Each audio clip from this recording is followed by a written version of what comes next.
شب برات کے سلسلے میں جس قدر بھی روایات ہیں سند کے اعتبار سے کمزور ہیں، لیکن اتنی ساری روایات کو جب جمع کیا جائے گا تو ایک درجہ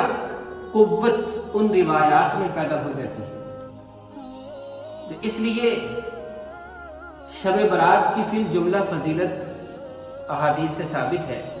اور اس کے ساتھ ساتھ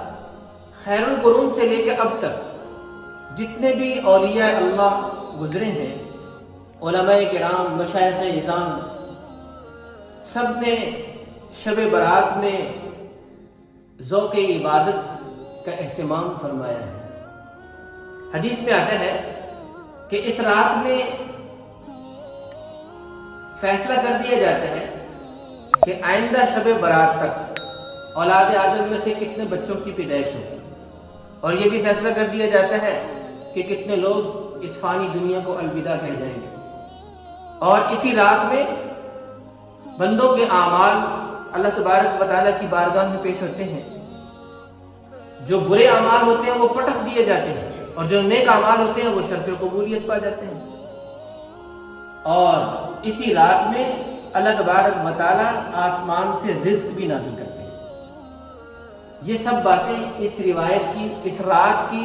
عظمت اور فضیلت پر دلالت کرتی ہیں۔ جب اس رات میں ہمارے اعمال پیش ہونے والے ہیں تو اس سے پہلے ہمیں اپنے عمل کی اصلاح کر لینی چاہیے۔ مثال کے طور پر ایک شخص کو یہ بتایا جائے کہ ایک مہینے تک آپ نے جو کچھ کیا، آپ نے جو کہا اور آپ نے جو ٹائپ کیا، لکھا، وہ سب ریکارڈ ہوتا رہا ہے، اور آج جو ہے وہ آپ کے بڑوں کے سامنے پیش کیا جائے گا، تو اس کی کیا حالت اور کیفیت ہوگی۔ اسی طریقے سے ہمیں بھی سمجھ لینا چاہیے کہ سال بھر کے ہمارے جتنے اعمال ہیں وہ اس رات میں ہمارے خالق و مالک کی بارگاہ میں پیش ہونے والے ہیں۔ اس لیے اس سے پہلے اپنے اعمال کی اصلاح کر لینی چاہیے۔ اسی طریقے سے روایات میں آتا ہے، آپ نے فرمایا کہ قوموا لیلھا وصوموا نہارھا، اس کی رات کو قیام کرو اور اس کے دن کا روزہ رکھو۔ اور یہ بات یہاں اچھی طریقے سے ذہن میں بٹھا لینی چاہیے کہ رات میں عبادت کی ترغیب تو ہے، لیکن عبادت کی کوئی صورت متعین نہیں ہے، کوئی سے بھی صورت اختیار کی جا سکتی ہے۔ مثال کے طور پر صلاۃ التسبیح یہ شب برات کا لازمی حصہ نہیں ہے کہ جو شخص صلاۃ التسبیح نہیں پڑھے گا اس کے بارے میں ذہن میں رکھا جائے کہ اس نے تو شب برات کی قدر ہی نہیں کی، ایسی کوئی بات نہیں۔ تو کوئی سی بھی عبادت کی جا سکتی ہے، چاہے وہ نفلی نماز کی شکل میں ہے، چاہے وہ ذکر اذکار کی شکل میں ہے، چاہے وہ تلاوت قرآن کی شکل میں ہے، چاہے وہ کسی دینی کتاب کے مطالعہ کی شکل میں ہے، چاہے وہ والدین کی خدمت کی شکل میں ہے، چاہے وہ کسی بیمار کی عیادت کی شکل میں ہے، چاہے وہ کسی ضرورت مند کی ضرورت کو پورا کرنے کی شکل میں ہے، وہ کسی بھی شکل میں ہے تو اسے کیا جا سکتا ہے۔ اور حدیث میں آتا ہے کہ جس نے عشاء کی نماز باجماعت پڑھی اس کو نصف رات عبادت کا اجر ملے گا،